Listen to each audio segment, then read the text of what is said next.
नमस्कार दोस्तों, ocean network में आपका स्वागत है। मैं हूं ओमकार चौधरी।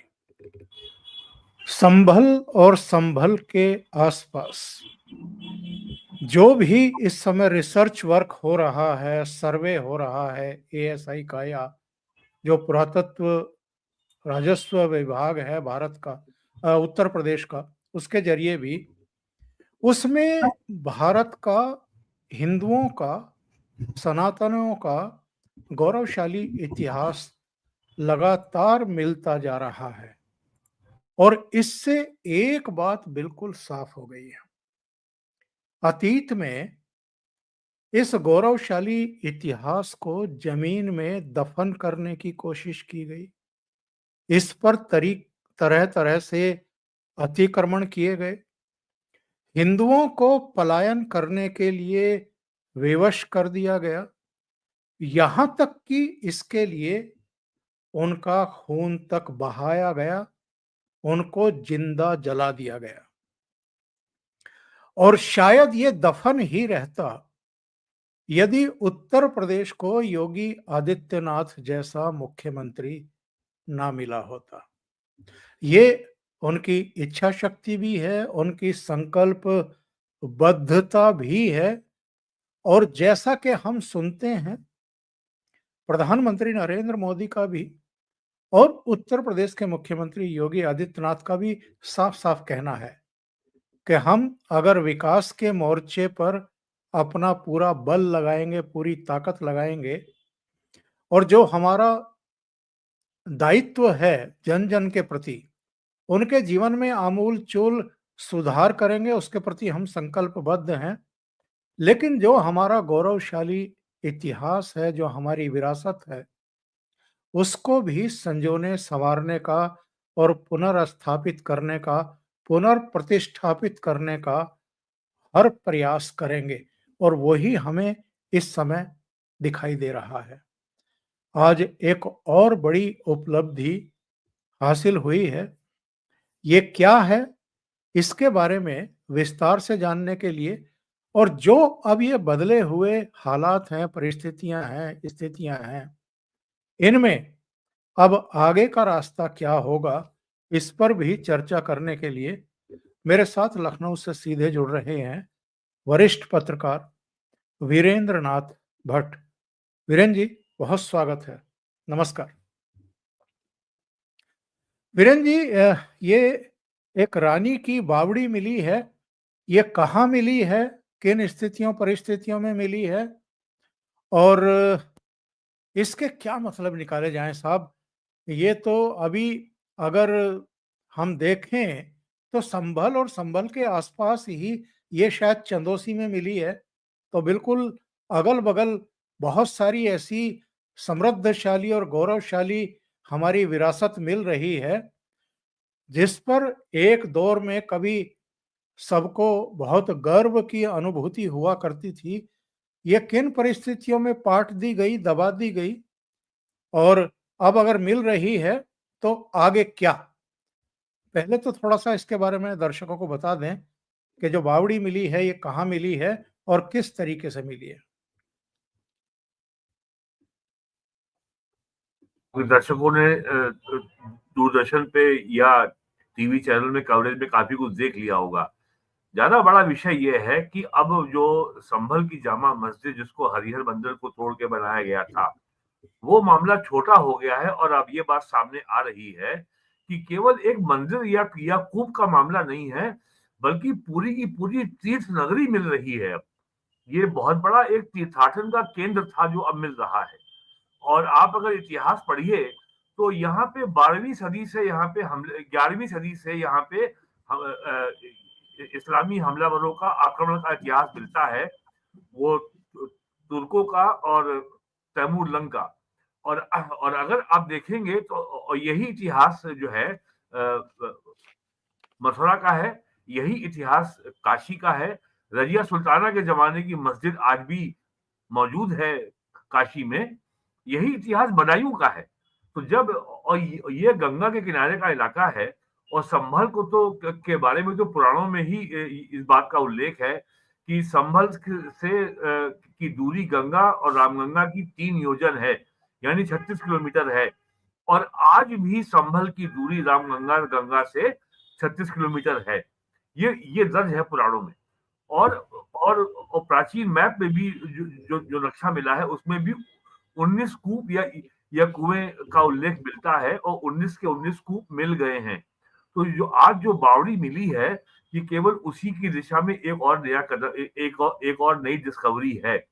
तो अब ये मामला जो है, ना तो ये कोई विवाद का मामला है, ना कोई ये हिंदू मुस्लिम का मामला है, ना कोई ये विश्व हिंदू परिषद, जो अब तक आरोप लगता था कि विश्व हिंदू परिषद, भारतीय जनता पार्टी और राष्ट्रीय स्वयंसेवक संघ अपने राजनीतिक लाभ के लिए, मतदाताओं के ध्रुवीकरण के लिए, जो जो एक पारंपरिक शब्दावली है इलेक्टोरल पॉलिटिक्स की, वो सारे आरोप जो 1986 1 फरवरी को ताला, जो अयोध्या में ताला खुला था, आज से लगभग 39 साल पहले, वो सारे आरोप यहाँ पे दोहराना मुश्किल होगा।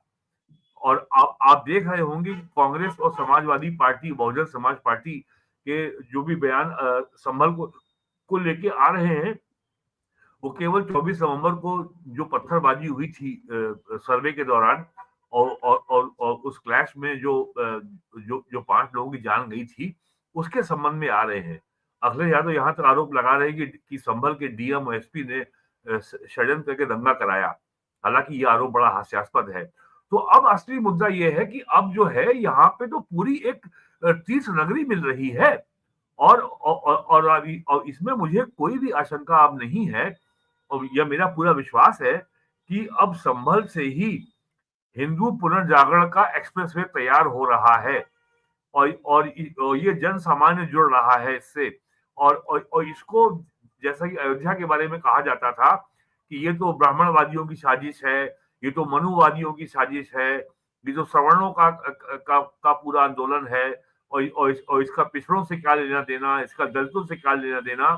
लेकिन ये पहला आंदोलन है जहां पर विश्व हिंदू परिषद और राष्ट्रीय स्वयंसेवक संघ की इस आंदोलन में कोई भी हिस्सेदारी नहीं है। और जिस तरीके से मोहन भागवत जी के बयान, संघ प्रमुख के जो बयान आए हैं, उससे तो लग रहा है कि सबसे बड़ा रोड़ा स्वयं राष्ट्रीय स्वयंसेवक संघ ही इसके इस मामले में बन रहा है। और उसको शायद ये कहीं चिंता हो रही है कि ये हिंदू पुनर्जागरण का जो आंदोलन है, ये सीधे सीधे अब जनता के हाथ में जा रहा है।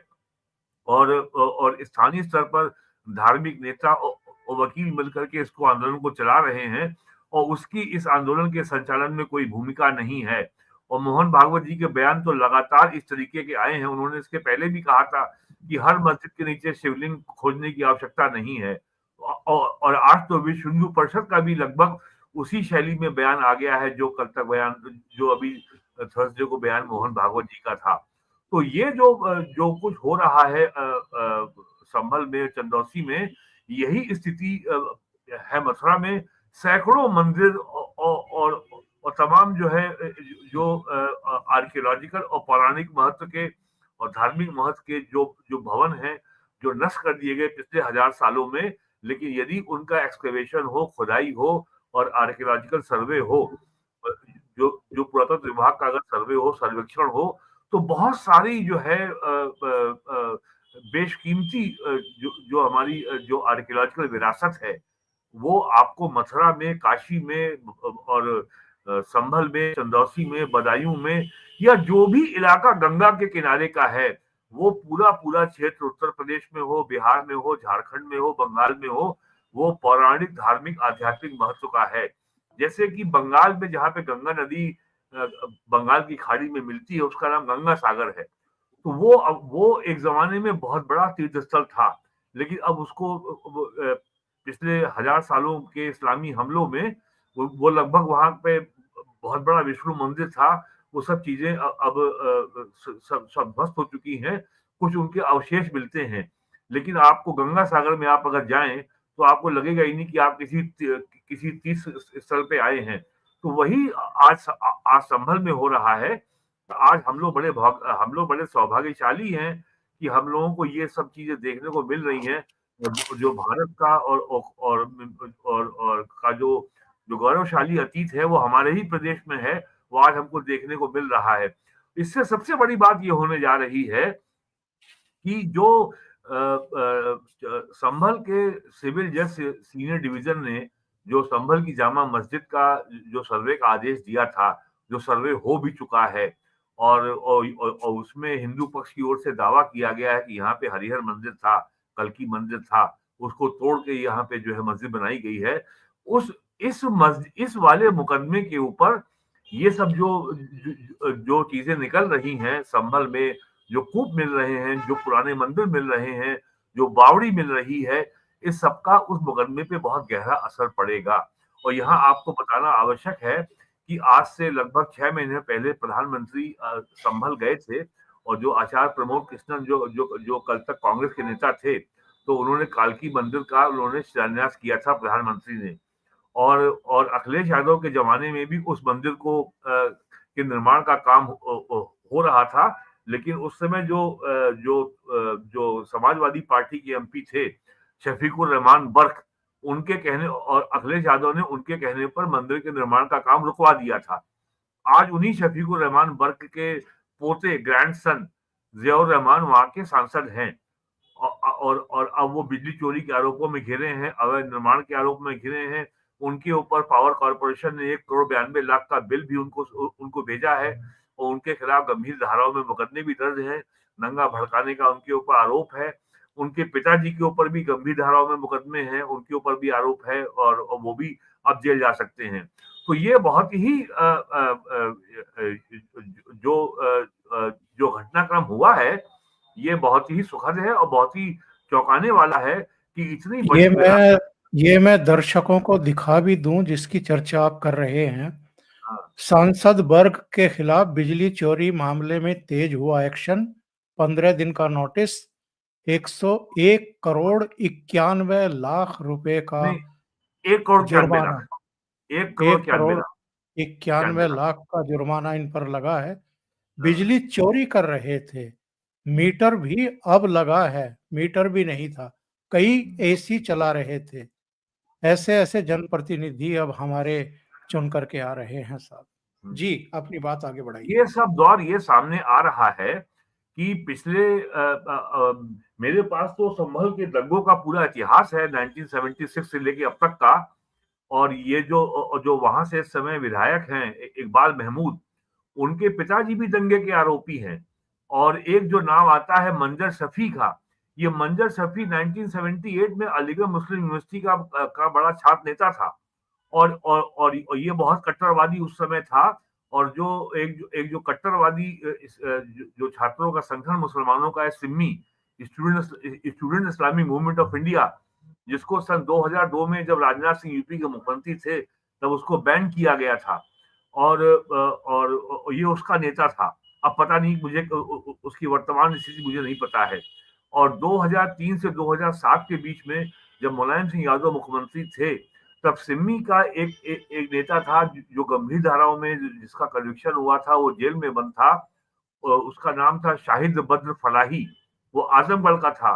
उसको रिहा कराने में मुलायम सिंह यादव सरकार की बहुत बड़ी भूमिका थी। तो ये सब जो अब सामने आ रहा है, तो अब आप सोचिए कि कैसे अब तक हम जानते थे कि कश्मीर में हिंदुओं का नरसंहार हुआ है, कश्मीर में हिंदुओं का सांस्कृतिक धार्मिक अस्तित्व मिटाया गया है। ये काम तो हमारे उत्तर प्रदेश में हो रहा है और हमको मालूम तक नहीं था अब ये कहानी। और 1947 से लेकर के 1967 तक लगातार कांग्रेस की सरकार रही। 67 में 1 साल से कम समय के लिए चौधरी चरण सिंह की सरकार रही। उसके बाद 77 तक लगातार कांग्रेस की सरकार रही। फिर जनता पार्टी की सरकार आ गई, वो भी करीब 2.5 साल रही। 77 जून में आई थी और दिसंबर 79 में चली गई। और 80 से लेकर 89 तक कांग्रेस की सरकार थी।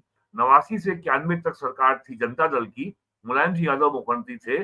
फिर 91 से 92 के अंत तक 1.5 साल के लिए कल्याण सिंह की बीजेपी सरकार थी। फिर समाजवादी पार्टी बहुजन समाज पार्टी की सरकार थी। और उसके बाद जो है फिर से जो है कोalition गवर्नमेंट बनी बीजेपी बीएसपी की। कल्याण सिंह, राम प्रकाश गुप्ता, कल्याण सिंह और फिर राजनाथ सिंह मुख्यमंत्री बने। और 2002 से लगातार जो है 2003 से लगातार 2017 तक सपा और बसपा की सरकारें रही हैं। तो ये कभी और यहाँ मैं बीजेपी के बारे में भी कहना चाहूंगा कि भारतीय जनता पार्टी के लोगों ने आज तक इस मामले को उठाया क्यों नहीं? 2019 में उनका एमपी हुआ था वहां से, संभल से, उन्होंने उठाया क्यों नहीं? ये मामला कभी उठना चाहिए था। अब ये सामने आ रहे हैं। और योगी जी ने जब जब असेंबली में कहा कि 77 में 78 में कैसे 184 हिंदुओं का नरसंहार हुआ, जिंदा जला दिया गया। अब और जो परिवार, जो वैश्य समाज के जो परिवार 78 में संभल में अपनी प्रॉपर्टी छोड़ के या औने पौने दामों में बेच के भाग गए थे, वो अब आए हैं देखने की संभल में क्या हो रहा है। अब लोग जो है मुंह खोल रहे हैं। इतना आतंक था कि कोई बोलता नहीं था। और अभी जो असेंबली हुई है 16 दिसंबर से 20 दिसंबर के बीच में, उसमें इकबाल महमूद कह रहे थे कि साहब वहां तो बहुत बड़ा हिंदू मुस्लिम भाईचारा है और बड़ी कौमी एकता है, और हम लोग हिंदू भाइयों का बड़ा सम्मान करते हैं, साथ उठते बैठते हैं। और ये भी बता रहे थे कि कैसे 97 में 98 में कल्याण सिंह मुख्यमंत्री थे और मुख्यमंत्री आवास में रमजान के महीने में रोजा अफ्तार पार्टी हुई और हम लोगों को बुलाया गया, और बीजेपी के लोगों का हमारे प्रति कितना बढ़िया नजरिया था। और उस समय मुख्यमंत्री जी ने साफ साफ कहा कि भारत देश भगवान राम, भगवान कृष्ण, महात्मा बुद्ध के आदर्शों मूल्यों पर चलेगा। यह बाबर और औरंगजेब के आदर्शों पर देश नहीं चलेगा। देश के बिल्कुल। पहले नेता योगी आदित्यनाथ हैं जिन्होंने इस कड़वे सच को कहने का साहस दिखाया और उसको हमेशा के लिए इतिहास में अजर अमर कर दिया, क्योंकि उन्होंने ये बात विधानसभा के अंदर कही थी और ये विधानसभा की कार्रवाई में दर्ज हो गया है। तो ये बहुत बड़ा मामला है। वीरेन जी, दो मैसेज मेरे अभी इनबॉक्स में है। सुनील केवट लिखते हैं कि अभी बावड़ी मिली है, इसी बावड़ी में भगवान श्री कृष्ण और श्री राधा रानी जी की सोने और हीरे की सुसज्जित मूर्तियां और मिल जाएं, जैसा कि वेद पुराणों में वर्णित है। और कल ही एक पंडित जी ने भी अपने इंटरव्यू में कही। इन्होंने जी, एक बात और कही है, जिसकी चर्चा अभी आप कर रहे थे। इन्होंने कहा कि अभी अभी दूरदर्शन केंद्र दिखा रहा है कि लक्ष्मणगंज के सबूत भी मिल गए हैं। ये लक्ष्मणगंज वाला कौन सा मामला है? देखिए, ये वही मामला है जहाँ जो राजा बिलारी की जो वहां पे बावड़ी थी। मैं ये जिन साहब ने प्रश्न पूछा उनका नाम क्या है? सुनील केवट करके है। सुनील केवट जी को एक बात बहुत साफ समझनी चाहिए कि सनातन धर्म जो है वो पूर्णतः विज्ञान पे आधारित है। जो कुछ भी तर्क, तथ्य, युक्ति, प्रमाण पे इसके आधार पर अगर प्रमाणित नहीं है तो वो मान्य नहीं है। तो आप ये मान के चलिए कि तर्क और तथ्य और प्रमाण और विज्ञान हमारे साथ है। और और हमें किसी पंडित जी के भविष्यवाणी के प्रति के प्रति ज्यादा हमें उसको महत्व देने की आवश्यकता नहीं है। ठीक है, उनकी भविष्यवाणी का भी हम सम्मान करते हैं, लेकिन चूंकि आर्कियोलॉजिकल सर्वे ऑफ इंडिया वहां पे एक्सकवेशन कर रहा है, खुदाई कर रहा है, तो हमें उसके खुदाई के परिणामों की प्रतीक्षा करनी चाहिए। लेट द बिल्कुल। Truth come out. और अगर और यहाँ सबसे बड़ी बात यह है कि आर्कियोलॉजिकल सर्वे ऑफ इंडिया एक सामान्य कार्य के रूप में इसको काम को कर रहा है। इसको ये कह के नहीं रोका जा सकता कि साहब ये जो है इसमें इसमें जो जो मुस्लिम पक्ष है वो इस पे आपत्ति नहीं करेगा कि साहब ये हमारी जमीन पे हो रहा है। तो ये एक्सकवेशन होने दीजिए, अभी बहुत सी चीजें सामने आएंगी। अभी तो जो 19 कूप खोजे गए हैं, जो कुएं खोजे गए हैं, अभी उन कुओं की सफाई होना बाकी है। अभी तो और वो सारे कुएं पाट दिए गए थे। तो अभी उन कुओं में क्या क्या मूर्ति मिलती है ये हमें कुछ नहीं पता है। और मेरा ख्याल है इसमें अभी कुछ हफ्ते का समय लगेगा। और ये जो बावड़ी वाला काम है, ये तो बहुत बड़ा काम है। इसकी सफाई में ही अभी जो है और जैसा आपने देखा कि आज जेसीबी से उससे उससे मट्टी निकाली जा रही है। जैसे जैसे ये काम आगे बढ़ेगा, तब आप हैवी मशीनरी का प्रयोग नहीं कर पाएंगे। उससे प्राचीन भवन को नुकसान पहुंचने का खतरा हो जाएगा। तो फिर जब एएसआई जब इसमें उतरेगी, तो आप देखेंगे वो बहुत छोटे से जो उपकरण होते हैं, जैसे कन्नी है, खुरपी है या ब्रश है, इसका इस्तेमाल करेंगे, ताकि कोई भी चीज जो उसमें हो, मूर्ति हो या मूर्ति के अवशेष हो, वो कहीं खंडित ना होने पाए, डैमेज ना होने पाए। एएसआई का काम करने का जो तरीका होता है वो काफी धीरा हो, बहुत धीमे चलता है। तो ये तो मलबा भरा हुआ था, वो तो जेसीबी से आपने निकाल लिया। लेकिन मेरे ख्याल से कल और एक दिन और होगा जब जेसीबी का आप प्रयोग कर पाएंगे, उसके बाद जेसीबी का प्रयोग भी बंद करना पड़ेगा। और वीरेन जो जी, ये जो कमरे वीरेन में है वहां जेसीबी जा भी नहीं पाएगी। वीरेन जी, एक सूचना ये जो मेरे पास आई है, कुल मिलाकर के 22 जगह हैं हम्म। जहां पर एएसआई या पुरातत्व विभाग जो है अपनी जांच पड़ताल कर रहा है। इसमें संभल में ही आप देख लीजिए कितने कितनी जगहें हैं। और ब्रह्मकूप है, अमृतकूप है, अशोक कूप है, यानी सप्त मेरी बात सागर कूप प्रमाणित है। हो रही है कि केवल एक मंदिर नहीं है, पूरी पूरी तीर्थ नगरी यस, यहाँ पे दफन है जो अब सामने आ रही है। बलि कूप है, धर्म कूप है, ऋषिकेश कूप है, पराशर कूप स्थित कल्की मंदिर के पास जो मोहल्ला कोट है वहां पर है। अर्क मोचन कूप है, इसके अलावा धरणी बारहा कूप है, भद्रका आश्रम तीर्थ है। और इसके अलावा भी ये पूरी 22 तीर्थों की सूची है, कूप की सूची है, जहां पर ये सर्वे का काम इस समय चल रहा है। मेरा आपसे ये प्रश्न है कि ये तो अब प्रमाणित हो रहा है और पहले से प्रमाणित है, अब तो उसकी पुष्टि हो रही है, पुनर्पुष्टि हो रही है कि साहब ये तीर्थ स्थल रहा है। और ये भी हम आप सब जानते हैं कि विष्णु के जो 10वें अवतार हैं कल्कि, उनका यहाँ पर अवतार होना है, उनका उनको जन्म लेना है। और ये बात सब जानते हैं कि यही वो जगह है। तो क्या अतीत में इसको नष्ट भ्रष्ट जानबूझ करके किया गया, इसी को निशाना बनाया गया जिसकी आप चर्चा देखिए कर रहे थे? देखिए फरवरी में जी प्रधानमंत्री नरेंद्र मोदी जी कल्कि मंदिर का शिलान्यास करने के लिए गए थे। उस समय आचार्य प्रमोद भी थे और मुख्यमंत्री योगी आदित्यनाथ भी थे। इसका मतलब तो ये है कि केवल योगी आदित्यनाथ नहीं, खुद प्रधानमंत्री नरेंद्र मोदी भी चाहते हैं कि संभल को, जहां कल्कि को अवतार लेना है, पैदा होना है, उसको फिर से भव्य और दिव्य हिंदू तीर्थ स्थल के रूप में पुनर्स्थापित किया जाए। ये जितनी सूची आपने अभी दिखाई है कि ये 22 स्थानों पे एएसआई काम कर रही है, अगर एक हफ्ते या 10 दिन में या एक महीने में जितना समय में एएसआई अपना काम पूरा करती है और अब और किसी निष्कर्ष पे पहुंचती है, और ये हमें प्रतीक्षा करनी होगी कि इनमें कितनी मूर्तियां मिलती हैं, क्या क्या चीजें मिलती हैं जो कि दफन है। तो मेरा तो मानना है कि सरकार को ये काम पूरा होने के बाद इस बात पे निर्णय करना होगा कि क्या सरकार इन सारे इस सारे स्थानों का क्या सरकार को अधिग्रहण करना चाहिए? सरकार को इस सारे इलाके की भूमि को एक्वायर करना चाहिए और इसको संरक्षित स्थल या प्रोटेक्टेड मॉन्यूमेंट जो एएसआई एक्ट के सेक्शन जो एएसआई का जो एक्ट है 1920 का, उसमें सॉरी 1904 का जो एक्ट है एएसआई का, उसके अधीन उसके अंतर्गत सरकार को ये पूरा का पूरा इलाका एएसआई को सौंप देना चाहिए। ये स्थिति आ सकती है और और ये मेरा अपना आकलन है कि सरकार को इस विषय पर आने वाले 30 से 60 दिनों के अंदर इसके बारे में गंभीरता पूर्वक विचार करके एक न एक निर्णय लेना होगा। क्योंकि अब ये मामला जो है हिंदू मुसलमान का मामला नहीं है, यह मामला भारत की विरासत का है, यह मामला भारत की प्राचीन विरासत का है। और ये मान के चलिए कि जो सेकुलर पक्ष है, सो कॉल्ड सेकुलर पक्ष है, जो जिहादी पक्ष है, उसके नजरिए में, उसके दृष्टिकोण में कोई अंतर नहीं आने वाला। मैं पिछले 40 साल का 45 साल का इतिहास मेरे को स्मरण है, मैंने देखा है 1 फरवरी 86 को अयोध्या का ताला खोला गया था, बाबरी मस्जिद का या विवादित स्थल का।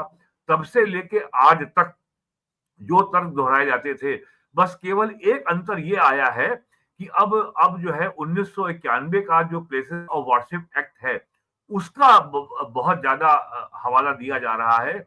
अब जो मुस्लिम पक्ष की जो राजनीति है, वो सारी की सारी उसी एक्ट के भरोसे है। लेकिन सुप्रीम कोर्ट के मुख्य न्यायाधीश संजीव खन्ना ने एक स्पेशल बेंच बना दी है। अगले वर्ष मई में उनका रिटायरमेंट है। तो निश्चित है कि अब वो जो है रिटायरमेंट के पहले स्पेशल बेंच इस एक्ट के ऊपर फैसला करके जाएगी। और एक बात और हुई है, अश्वनी उपाध्याय जो सुप्रीम कोर्ट के वकील हैं, उनकी पीआईएल पिछले 5 साल से अधिक समय से पेंडिंग है। सुप्रीम कोर्ट बार बार केंद्र सरकार को नोटिस जारी कर चुकी है, लेकिन प्रेशर और वार्शिप एक्ट की वैधता को चुनौती देने वाली जो पीआईएल है, उसके बारे में अभी तक केंद्र सरकार ने अपनी एफिडेविट फाइल नहीं की है। लेकिन अभी जो पिछले हफ्ते हियरिंग हुई है वेकेशन पे के पहले, उसमें केंद्र सरकार के अधिवक्ता ने सुप्रीम कोर्ट को भरोसा दिलाया है कि हम 4 हफ्ते में एफिडेविट दाखिल करेंगे। तो यदि केंद्र सरकार की ओर से अश्वनी उपाध्याय के पक्ष में सकारात्मक एफिडेविट आती है, तो ये मामले का फैसला भी और निपटारा भी संभव है। और ये जो सूची आपने दिखाई है, अगर ये सारे मामले से अगर कोई सनसनीखेज अगर सर्वे के परिणाम आते हैं, तो ये मेरा स्पष्ट मत है कि जो सो कॉल्ड जामा मस्जिद जो हरिहर मंदिर के ऊपर खड़ी हुई है, उसके बारे में मामला बहुत लंबे समय तक न्यायालय में खींचना नहीं चाहिए। और मुझे लगता है कि ऐसी स्थितियां बन जाएंगी कि सुप्रीम कोर्ट में अगले 6 महीनों में इसका फैसला हो जाए। जो जो जो शाही मस्जिद बनी हुई है मंदिर के ऊपर, और जो सो कॉल्ड मस्जिद है, उसके बगल में कुएं मिले हैं जिनका उल्लेख पुराणों में है। बिल्कुल। वीरेंद्र जी, लोगों में बड़ा गुस्सा है मोहन भागवत के बयान को लेकर के, और इन्होंने जिस तरीके से ये बातें कही हैं, ये सिर से ऊपर उतरने वाली बातें हैं। इन्होंने कहा अतिवादिता छोड़कर धर्म का मध्यम मार्ग लेकर के चलना है। क्या, क्यों इस तरह की बातें कर रहे हैं ये? और इससे पहले मेरा तो कहना ये है कि ये काम एक्चुअल में इन लोगों का था। ठीक है, संघ के पास और बहुत सारे काम हैं, और जो दूरस्थ इलाके हैं, इंटीरियर एरिया है, रिमोट एरिया है, वहां पर ये आदिवासियों के बीच में भी और तमाम दूसरे काम, बहुत सराहनीय काम कर रहे हैं, नो डाउट। लेकिन जो एक काम हो रहा है उसमें बाधक बनने की कोशिश क्यों कर रहे हैं भैया आप या तो केवल खामोश रहिए। केवल जनमानस में ही नहीं, भारतीय जनता पार्टी और राष्ट्रीय स्वयंसेवक संघ के लोगों को भी बहुत आश्चर्य है इस बयान पर, और बहुत रोष भी है। लेकिन वो संगठन के अनुशासन से बंधे हुए हैं, इसलिए वो मुखर नहीं हो रहे हैं, और किसी के भी समझ से ये परे है। और ये मोहन भागवत जी ने कोई कोई ऐसा लोगों के मन को दुखाने वाला पहली बार बयान नहीं दिया है। 2015 में जब जब बिहार विधानसभा के चुनाव में जब चुनाव हो रहे थे, तब इन्होंने आरक्षण के खिलाफ बयान दिया था, और उसका नुकसान उठाना पड़ा था भारतीय जनता पार्टी को बिहार विधानसभा के चुनाव में। उसके बाद उन्होंने कहा था कि सबका डीएनए एक है, और फिर उन्होंने कहा कि हर हर मस्जिद के नीचे शिवलिंग खोजने की जरूरत नहीं है। और अब तो वो बिल्कुल सेकुलर और कम्युनिस्ट पार्टी की भाषा बोल रहे हैं। तो अगर अगर अगर हम अतिवादी नहीं, तो ये जो सलाह वो दे रहे हैं, तो जो कश्मीर के जो हिंदू मार के निकाले गए हैं, और वो आज भी जम्मू के कैंपों में रह रहे हैं, या देश के और तमाम देश के अन्य शहरों में रह रहे हैं, जिनसे जो एक जमाने के बहुत ही समृद्ध अमीर लोग थे, और जिनकी बेशकीमती संपत्ति कश्मीर में और कश्मीर वैली के अन्य जिलों में, अनंतनाग में, बारामूला में, कुपवाड़ा में, जो जिहादियों ने कब्जा कर ली, क्या क्या उनसे भी कहेंगे ये मोहन भागवत जी की भाई भूल जाओ पुरानी बातें? तो मोहन भागवत जी का बयान जो है बहुत ज्यादा भ्रम फैलाने वाला है, और इससे लगता है कहीं ना कहीं संघ के अंदर इस बात को लेकर बेचैनी है कि अब हिंदुत्व की का जो जागरण है, और जो पुनर्जागरण है, जो रेनेसा है, अब जनता के बीच में ये स्वतः स्फूर्त आंदोलन बनता जा रहा है, और लोगों को अब ये संघ के नेतृत्व की आवश्यकता महसूस नहीं हो रही है। और इतना बड़ा हिंदू इकोसिस्टम पिछले 30 सालों में खड़ा हो गया है देश में, विशेष करके पिछले 10 सालों में, जो लोग संघ के से संचालित नहीं होते, संघ से गवर्न नहीं होते, संघ से कंट्रोल नहीं होते। तो संघ के अंदर कहीं ना कहीं मुझे लगता है कि ये बेचैनी है कि ये हिंदुत्व का आंदोलन जो है ये इतना विराट रूप ले रहा है, और इसमें हमारी कोई भूमिका नहीं है। तो ये कहीं ना कहीं संघ की और आरएसएस के संघ के प्रमुख की जो ये बेचैनी है या ये चिंता मुझे दिखाई पड़ती है, क्योंकि वो जन भावनाओं के खिलाफ जाकर के ऐसा बयान वो कैसे दे सकते हैं। और आज विश्व हिंदू परिषद का भी बयान ऐसा ही आया है, जो लगभग संघ प्रमुख की भाषा है में है। शायद आपने देखा हो बयान, उन्होंने भी यही, विश्व हिंदू परिषद ने भी यही कहा है। जो उनके अध्यक्ष जो रिटायर्ड जस्टिस है मिस्टर आलोक कुमार। तो ये सब जो जो संघ के बयान हो रहे हैं, इससे जनता में निश्चित तौर पे बहुत निराशा है, लोगों में भ्रम फैल रहा है। लोग जानना चाहते हैं कि क्या ये संघ प्रमुख क्या योगी आदित्यनाथ के भी खिलाफ हैं और पीएम नरेंद्र मोदी के भी खिलाफ हैं? ये चाहते क्या है? लेकिन ये बहुत दुर्भाग्यपूर्ण है। और जो जिहादी कैंप है और जो कम्युनिस्ट सेकुलर कैंप है, वो तो खुशियां मना रहे हैं कि चलो हिंदुओं में जो है ये फूट पड़ गई। तो ये सब जो है और अभी तक संघ ने ये स्पष्ट नहीं किया है कि आखिरकार इस वक्तव्य के पीछे की उनकी मंशा क्या है, उनकी नीयत क्या है, वो कहना क्या चाहते हैं। क्या हम लोग अपनी जो हमारी अस्मिता है, जो हमारी हिंदू आइडेंटिटी है, क्या उसको हम छोड़ दें? और संघ ये भी बताए कि क्या संघ ने हिंदुत्व की राजनीति को क्या त्याग दिया है? क्या भारतीय जनता पार्टी को उसने कहा है कि अब हिंदुत्व की राजनीति नहीं होगी और वही राजनीति होगी जो जो नेहरू और कांग्रेस के जमाने में हुई है, मनमोहन सिंह के जमाने में हुई है, या जो राजनीति कम्युनिस्ट पार्टियों ने की है, या जो राजनीति ममता बनर्जी कर रही है बंगाल में, या सीपीएम गवर्नमेंट कर रही है केरल में, या डीएमके गवर्नमेंट कर रही है तमिलनाडु में। तो अगर यही सब हमको करना है तो बीजेपी लड़ाई किस बात की लड़ रही है बंगाल में और केरल में और तमिलनाडु में और बिहार में या अन्य राज्यों में? तो फिर तो जो है जो राजनीति केजरीवाल की है वो पॉलिटिक्स सबसे बढ़िया है। फिर तो हमें वही कर लेनी चाहिए। फिर हम बीजेपी के लिए क्यों परेशान हो? तो ये इससे बहुत भ्रम पैदा हुआ है। And I think it's high time कि संघ को अपनी स्थिति को स्पष्ट करना चाहिए था कि वो किसको संबोधित कर रहा है, किसको कह रहा है। क्या उसको विष्णु जैन से समस्या है, जो काशी मथुरा का मुकदमा लड़ रहे हैं और वही संभल के मामले में भी थे। तो संघ को विष्णु जैन का साथ देने के बजाय आप तो विष्णु जैन के लिए असुरक्षा की भावना पैदा कर रहे हैं। ये बहुत दुखद स्थिति है। मोहन भागवत 2009 से संघ प्रमुख हैं। बहुत समय हो गया है, 15 साल हो गए हैं।